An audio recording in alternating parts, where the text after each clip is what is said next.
Exercise 3।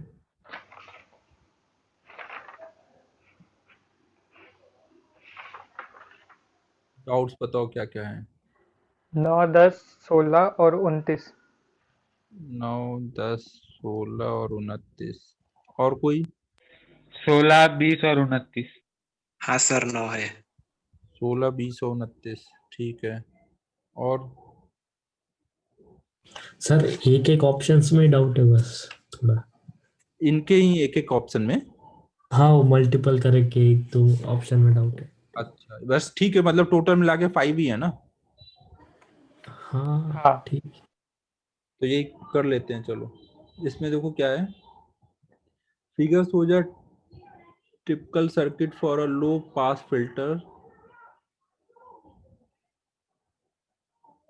and AC input is applied at the left end of the and output is received at the right end. Find the output voltage for V equal to this much kilohertz, 10 kilohertz and 100 kilohertz. हमें क्या क्या बोल दिया गया। यहाँ पे एक resistor लगा हुआ है, यहाँ पे हमारा कैपेसिटर लगा हुआ है और यहाँ पे एक एसी सोर्स लगा हुआ है। इसके क्रॉस के वोल्टेज को इनपुट बोला गया है और कैपेसिटर के क्रॉस का जो वोल्टेज होगा उसको आउटपुट बोला गया है ना। इसके क्रॉस का हमें वोल्टेज मेजर करना है, मतलब कैपेसिटर का हमें वोल्टेज बताना है ना कितना हो रहा है। और हमें इनपुट वोल्टेज का मैग्नीट्यूड दिया है ना, 10 मिली वोल्ट दिया, इसका मतलब ये उसकी आरएमएस वैल्यू दी है ना। और उसकी फ्रीक्वेंसी एक बार बोली गई 10 किलो हर्ट्ज और एक बार ये। तो अब देखो यहां पर जो वोल्टेज मिलेगा वो कितना बोल सकते हो, I R M S into इसके क्रॉस का रेसिस्टेंस ना। कैपेसिटर के क्रॉस का अगर आपको वोल्टेज चाहिए तो आप क्या करोगे, I R M S into उसके क्रॉस का रेसिस्टेंस ना। और ये आई आर एम एस कितना बोलोगे, V R M S into under root R square plus X C square into X C. तो वी आर एम एस आपको दिया है क्वेश्चन में। एक्स सी कैसे निकालोगे, 1/ओमेगा सी। ओमेगा कैसे निकालोगे, 2 पाई एफ इंटू सी। हाँ सर हो जाएगा। एफ दिया है, सी दिया है, डालो एक्स सी निकालो। दो केसेस हैं, दोनों के लिए एफ डालो, 2 बार आएंगे। बता दो इसको। हाँ सर। हाँ सर समझा सर। ठीक है। नेक्स्ट अब है टेंथ। टेंथ में देखो क्या है। करंट आए in an inductance coil varies with time t according to the following graph.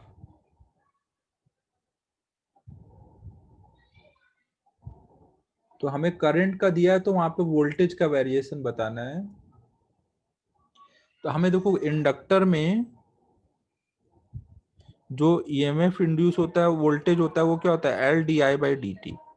तो अगर D I by D T मतलब आई टी ग्राफ का स्लोप, अगर वो कांस्टेंट है तो ये क्या आएगा, कांस्टेंट आएगा ना।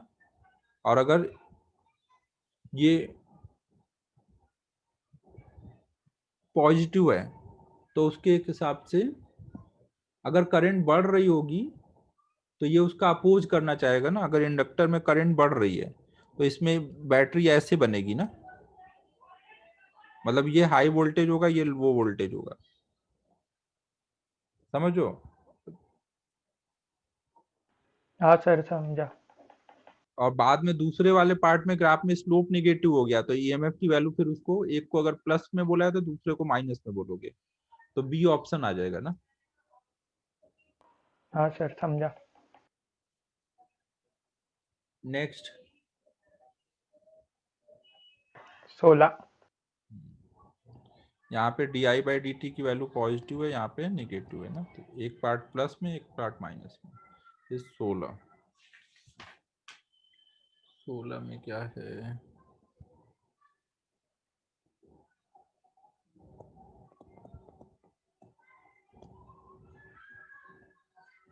To impedance Z1 Z2 when connected separately across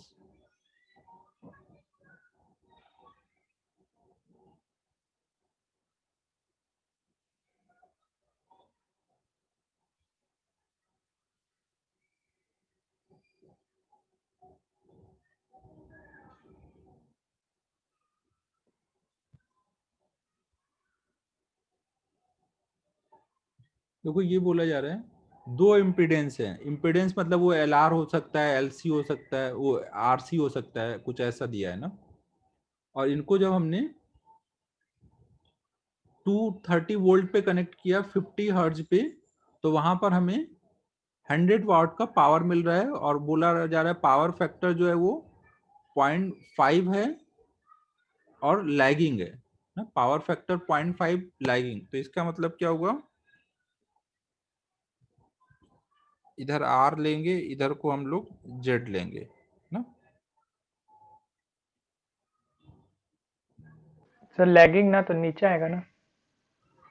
lagging जिधर जेड होगा उधर को हम वी मानेंगे ना, तो और आर के लॉन्ग को आई मानेंगे। उससे वैसे कोई फर्क पड़ेगा, लैगिंग कोई एक को लैगिंग ले लेंगे, एक को लीडिंग ले लेंगे। नहीं ना, वो कैपेसिटर और इंडक्टर में फर्क पड़ेगा ना शायद। मेरे हिसाब से नहीं पड़ेगा, एक बार रुक जाओ करने दो ना। तो ये हमारा एक केस का डायग्राम हुआ, ये Z1 हुआ मान लो। दूसरे केस में आप क्या बोलोगे कि इधर को करंट है और इधर को Z2 है, और ये कितना है, पावर फैक्टर यहाँ पर 0.6 है।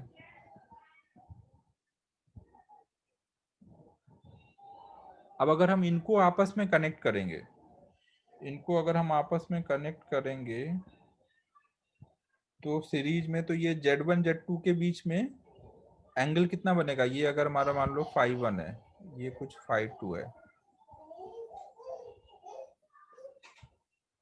तो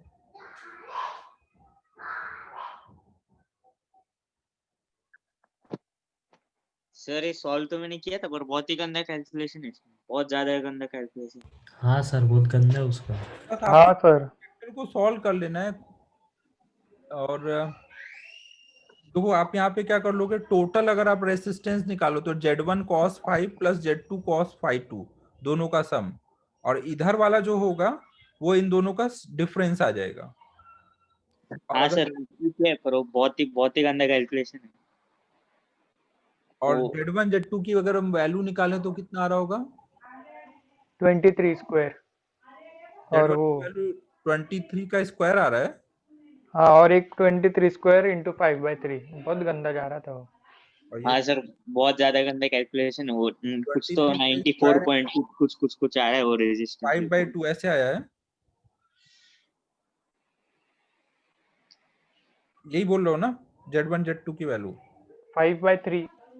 5/3। अच्छा, हाँ और सर cos 5 0.5 है, 0.6 है, 0.5 मतलब हुआ हाफ, 0.6 मतलब हुआ 6/10, 6/10 मतलब 3/5।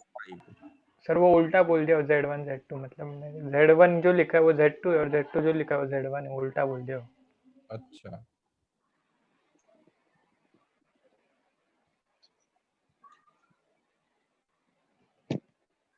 Z1 Z2 तो सब लोग इसमें निकाल लोगे, P equal to VRMS into IRMS into cos 5। फिर हम लोग VRMS हमें पता है यहाँ पे ना, तो IRMS को लिख देंगे VRMS/Z इंटू cos 5 हमें दिया हुआ है क्वेश्चन में ना, पावर फैक्टर, तो यहाँ से Z की वैल्यू आ जाएगी। हाँ सर वही बस थोड़ा सा लंबा है, बहुत गंदा कैलकुलेशन है, दूसरा हो जाता है। और फिर हमें बताना क्या अगली बार, टोटल पावर एब्जॉर्ब बताना है, value of the impedance in series to raise to overall factor. अच्छा, वो फिर वो कैपेसिटेंस वो मतलब वो कैपेसिटेंस वगैरह आ जाए तो उससे फिर जेड हाँ निकल लेगा ना इक्विवेलेंट सर्किट का। हाँ, cos थीटा 3/5 है, तो ये कितना हो गया, 53 डिग्री हो गया ना। अब इन दोनों के बीच का एंगल देखे तो कितना हो जा रहा है, 60 प्लस 53, ये कितना हो जाएगा, सर वो डायरेक्ट ऐड नहीं होंगे ना। इनके बीच का एंगल तो हम डायरेक्ट निकाल सकते हैं ना, ये दो वेक्टर टाइप ही है ना। देखो हमें ये, या तो हम देखो इसको ऐसे निकाले, इसका इधर कंपोनेंट निकालें, इसका इधर निकालें, तो वो आर आ जाएगा टोटल, हाँ सर वैसे ही किया मैंने भी और तो इसका इधर निकालो, इसका इधर निकालो, ना, हाँ तो सर। दोनों का ये वाला पार्ट सब्ट्रैक्ट होगा, मतलब फाइनल वही होगा, वेक्टर एडिशन ही हो रहा है वो। तो ये मेरे हिसाब से हो जा रहा है 3 हो गया यहाँ पर, 113 आएगा सर। 113। 113 को आप 37 से रिलेट कर सकते हैं, प्लस 37 माइनस 37, 37 करेंगे तो कितना हो जाएगा, 40 50, 150 माइनस 37 डिग्री। वो पीछे भी उन्होंने ऐसे सेपरेट सेपरेट ही लिया, मतलब वो जेड का आर अच्छा, वाला component कंपोनेंट लेके और वैसे। किया है। हाँ मतलब उन दोनों के दोनों कंपोनेंट निकल के आर वाले ऐड कर दिए और दूसरे वाले सब्ट्रैक्ट कर दिए। हाँ वही करना पड़ेगा ना। ठीक है, कंपोनेंट से ही कर लेते हैं ना। इधर वाला हमारा जो आएगा वो मान लो R1 आ गया, इसका जो इधर कंपोनेंट आएगा R2, और इधर वाला और ये वाला निकालो, कर लो। वेक्टर एडिशन करना है, इसमें क्या कैलकुलेशन करा रहे हो। फाइनल जेड निकाल लो, फाइनल जेड आ जाएगा तो उससे देख के समझ आ जाएगा कि फाइनल हमारा पावर फैक्टर कितना है। हाँ सर सर, सुनो बस ना। कैलकुलेशन था इसमें, और बस calculation. Sir R1/Z1 equals to power factor, वैसा करके R1 R2 निकाल के फिर उनको सीरीज में लेके वैसा ही कुछ करने का है ना। हाँ वैसे ही करना है। हाँ और वो वही कहता हूँ। करने की जगह आप अगर Z1 का इधर कंपोनेंट लोगे तो वही R1 हो जाएगा, और हाँ का इधर कंपोनेंट लोगे तो वो एक्सेल की वैल्यू आ गई। Z2 का इधर कंपोनेंट लिया तो R2 हो गया, और इधर लिया तो वो XC हो गया। अब जब सब कनेक्टेड हो गए तो आपका क्या होगा, R1 प्लस R2 इधर आ जाएगा, इधर एक्सेल आ जाएगा, इधर XC आ जाएगा। आपने एक्सेल हाँ एक्सेल सर, निकाल रखा है तो इनकर्नेट निकाल लो फिर ना। तो बहुत गंदा जाता है सर। अब वो कैलकुलेशन है यार, अब वो देख लो एक बार सोल्यूशन में भी चेक कर लो उन्होंने कैलकुलेशन के लिए क्या किया। हाँ सर, उन्होंने वैसे 94 पॉइंट कुछ तो आता है, बहुत गंदा डेसिमल आता है। ठीक है, क्योंकि और कुछ है नहीं, कॉन्सेप्ट ऐसे ही करना है सर इतना गंदा कैलकुलेशन आता है क्या? यार। आता तो नहीं है नॉर्मली, रेयरली मेरे सेंस में कभी ऐसे कैलकुलेशन मिलता है। ये हो सकता है पहले के टाइम में रुड़की करके एक एग्जाम होता था, उसका क्वेश्चन तो नहीं उठा है। रुड़की के कैलकुलेशन बहुत ही खतरनाक होते थे। IIT रुड़की का पहले सेपरेट एग्जाम होता था, उसमें ऐसे आते थे। नेक्स्ट बताओ, 29 है ना नेक्स्ट अब। सर एक एकदम छोटा सा डाउट है, वो हाँ 24 में वहाँ पे लिखा है ना, ऑल्टरनेटिंग ईएमएफ ऑफ 150√2 वोल्ट, तो उसमें आरएमएस मान लेना है क्या? अगर देखो आपको इक्वेशन दी रहती है तो उससे पीक वैल्यू मिलती है, और अगर मैंने वोल्टेज लिख के दिया कि इतने वोल्टेज का सोर्स है तो वो उसकी आरएमएस वैल्यू होगी। तो यहाँ लिखा है ना, ये आरएमएस वैल्यू है 150√2। हाँ बस सर वही डाउट। हाँ, सर वो 16 का जो सेकंड पार्ट था वो एक बार मतलब बताओ ना ओरली। सेकेंड पार्ट क्या, value of the impedance to be added in series so as to raise to the overall power factor to unity। उसमें बोल रहे हैं Z1 और Z2 को सीधे हम ऐड कर देंगे, ऐसा वो बोल रहे हैं कुछ। मतलब जो हमारा एक्सएल माइनस एक्सी आया है वही वापस ऐड करना पड़ेगा क्या? नहीं, वो बोल रहे हैं सीधे Z1 Z2 को ऐड कर देंगे। जब हम सीरीज में ऐड करेंगे तो Z1 Z2 ऐड हो जाएंगे, ऐसा थोड़ी है। वो तो वो कंपोनेंट लेके ऐड वैसे नहीं सर, वो मतलब वो कैंसिल कर देना, जो एक्सएल और एक्सी है ना, उन दोनों हाँ को कैंसिल कर देना cos phi 1 करने के लिए। वो पावर फैक्टर यूनिटी मतलब वही करने का है ना। वो एक्सएल माइनस एक्सी आता है ना, तो उतना ही वो बताना है। अच्छा अच्छा हाँ, समझा सर। अच्छा, वो ये बोल रहे हैं कि वो इस हिसाब से सीरीज में ऐड होंगे कि पावर फैक्टर यूनिटी आ जाएगा।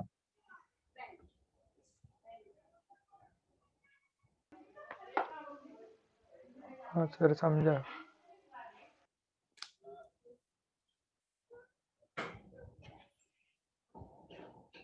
इसका आंसर क्या क्या दिया हुआ है। Sir C D S C. 5 है उसमें, वो सर शायद से भी है, शायद से भी है। एक्सेल और एक्सी इक्वल आए हैं क्या। नहीं सर, सी है 194 है। ना, अगर एक्सेल एक्सी इक्वल आते तब भी होता ना। पावर फैक्टर यूनिटी मतलब cos phi 1 हो गया ना, 50 फाइनल। बी हाँ ऑप्शन सर। क्या है ना। नहीं सर, सी है आंसर, वो हाँ ठीक, कैलकुलेशन है 194 पॉइंट कुछ था। ठीक है ठीक है। अब अगला कौन सा था, एक 29 था ना। सर 20 का बी वाला। 20 का बी वाला।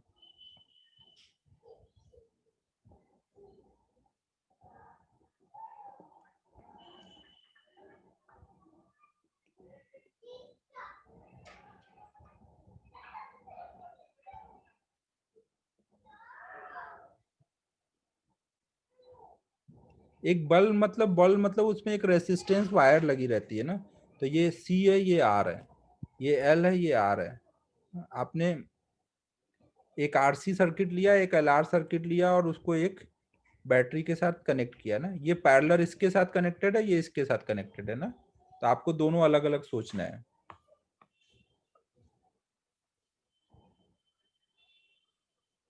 तो अब आपको पूछा जा रहा है कि दोनों की ब्राइटनेस क्या सेम होगी, और ये जो B1 B2 है वो आइडेंटिकल हैं।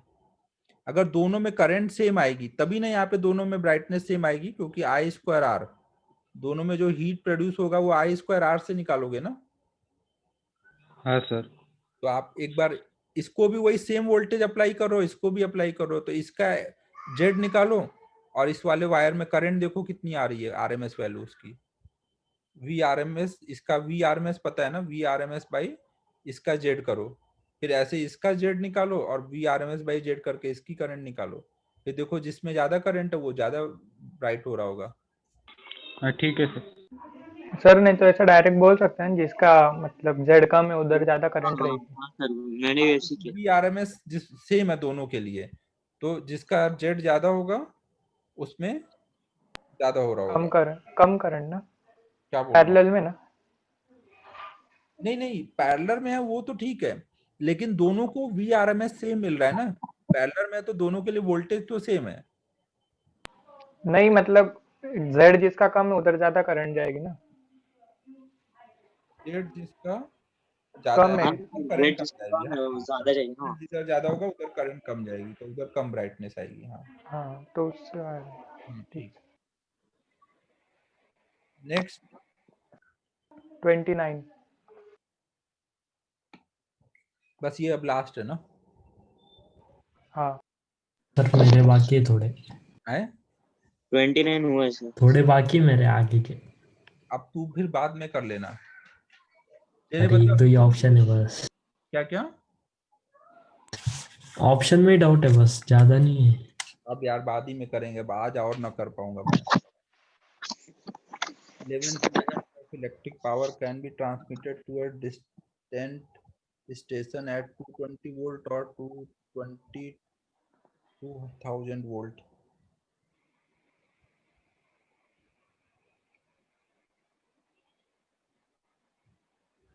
देखो हमें बोला जा रहा है कि इतना पावर है, 11 किलोवाट का पावर है, उसको हमें एक दूर के स्टेशन पे ट्रांसमिट करना है, और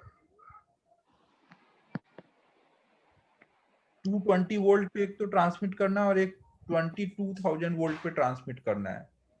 तो कौन सा वाला इसमें बेटर पड़ेगा? जब वोल्टेज ज्यादा होगा तो करंट क्या हो जाएगी, कम हो जाएगी, और दूर जाने में क्या होता है, आई स्क्वायर आर हीट जनरेट होता है ना। हाँ सर। अगर आपको दूर तक पावर भेजना है तो आप क्या चाहोगे, ज्यादा वोल्टेज पे कम करंट वाली पावर सप्लाई की जाए ना, ताकि आई स्क्वायर आर हीट जनरेट कम हो। तो सेकेंड ऑप्शन इसमें अच्छा होगा ना। हाँ सर, वही वही आंसर है। Second mode consumes less power हाँ और करंट कम है, बस वही आंसर। हाँ हाँ, ये तो अपन ने बताया था ना, दूर भेजने के लिए अपन क्या करते हैं, स्टेप अप ट्रांसफार्मर लगा करके पहले वोल्टेज बढ़ा लेते हैं फिर भेजते हैं। हाँ सर। सर करंट कम रहेगी ना, पावर तो सेम ही रहेगी ना। नहीं नहीं नहीं, देखो P इक्वल टू, यहाँ पे वो मत करना, V square by R power के लिए फॉर्मूला मत लगाना ना, आई स्क्वायर आर ही लगा सकते हो। उसके कई सारे रीजन है, वो सारे अभी नहीं एक्सप्लेन हो पाएंगे ना, बस आप ध्यान रखो, मैंने उस दिन भी बताया था आई स्क्वायर आर से ही है आपको। तो यहाँ पे पावर जो होगा V इंटू आई, तो जितना वोल्टेज बढ़ेगा उतना करंट कम होगी, करंट कम होगी तो आई स्क्वायर आर, जो रास्ते में हीट लॉस होगा उतना कम होगा। ठीक है, समझो। कंज्यूम्स लेस पावर मतलब क्या, मतलब वो नहीं समझा मेरे को। करंट कम रहेगा वो समझा, पर पावर कम है मतलब वो कैसे, तो कांस्टेंट रहेगी ना पावर, V इंटू आई। कंज्यूम्स लेस पावर मतलब लेस, वो हीट में कम एनर्जी जाएगी।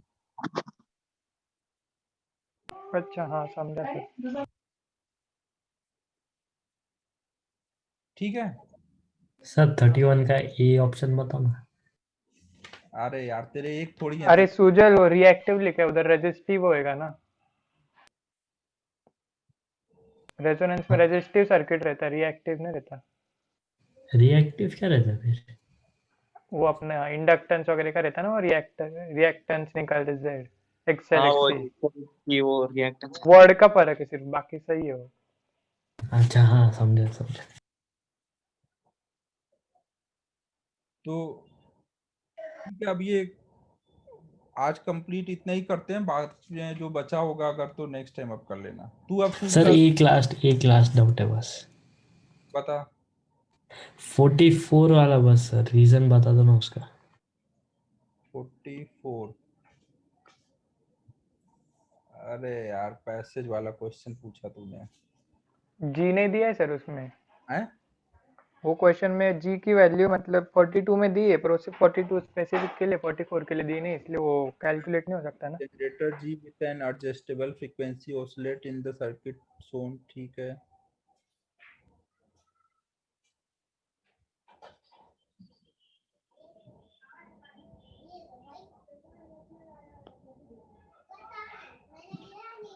In thermal energy produced by the resistance in time duration 1 microsecond using the source at the resonance condition। तो ये तो वही है, टोटल सी देख लो, टोटल एल देख लो, आर देख लो, फिर सर पर इसमें वो टाइम नॉट बहुत पॉसिबल दिया है सर। सर उन्होंने जी की मतलब वो ईएमएफ की वैल्यू नहीं दी ना, वोल्टेज की जो दे रहे वो, जी 1 दिखा है ना सिर्फ। माइक्रोसेकंड का टाइम दिया, लेकिन यहाँ पर जी नहीं जी दिया। नहीं दे, हाँ उन्होंने 42 में लिखा है, पर वो सिर्फ 42 में इफ लिख के दिया है ना, तो वो थोड़ी रहेगा उस सबके लिए एप्लीकेबल। नहीं, अगर कहीं क्वेश्चन में कोई पार्ट में दिया है तो वही यूज करना रहता है। तो स्टार्टिंग इफ से की ना। 100 volt rating at resonant frequency of circuit बोला है ना, रेजोनेंस के टाइम पे 100 वोल्ट है वो, तो वही सर रेजोनेंस वो में टाइम बहुत कम दिया है, टाइम देखो ना बहुत कम लिया है, तो फिर उसमें एक सेकंड सॉल्यूशन में उस पे सर वो लिखा है। सोल्यूशन मॉड्यूल में टाइम बहुत कम दिया है, इसलिए ऐसा बोला है। टाइम बहुत कम है, इसलिए हीट कैलकुलेट नहीं कर सकते उतने टाइम में एक्यूरेटली, ऐसा बोला है सोल्यूशन में। अच्छा, ये तो ये जो एवरेज डी जो, ऑप्शन है ऐसा बोल रहे हो? हाँ वो पी एवरेज पूरे टाइम के वक्त रहता है ना, तो फिर वो एकदम बहुत ही छोटा टाइम दिया है, इसलिए वो नहीं कर सकते वैसे दिया। हाँ नहीं, यहाँ तो कर नहीं सकते, क्योंकि ये जो 1 माइक्रो सेकेंड है, अगर वो हमें बताया जाता कि साइकिल में किस टाइम का वो है, तो ही आप इंटीग्रेट करके निकाल पाते ना। इंस्टेंटेनियस पावर हाँ लिख सर, वही सर। करते हैं। हाँ सर वही है, वही रीजन। तो हमें पी यहाँ पे जो होता है वो कुछ ऐसा आया होगा ना, तो हमें बताना पड़ेगा किस डीटी टाइम का ये पावर निकालना है। पी कोई भी इंस्टेंट पे हम कैसे लिखेंगे, कोई भी इंस्टेंट का पी लिखेंगे वोल्टेज इनटू करंट।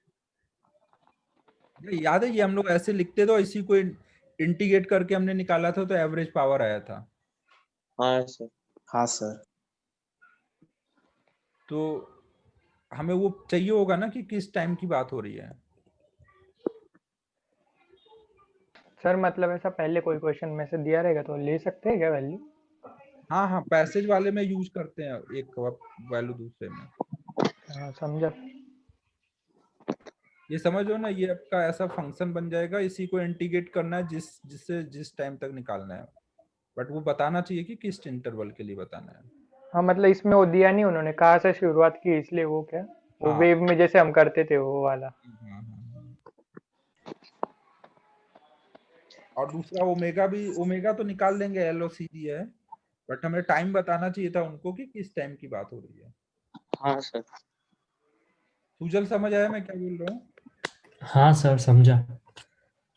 ठीक है, फिर अब क्लोज कर रहा हूँ हाँ सर भाई। ना। Okay, bye bye sir, thank you thank sir. You sir. Bye sir. Bye.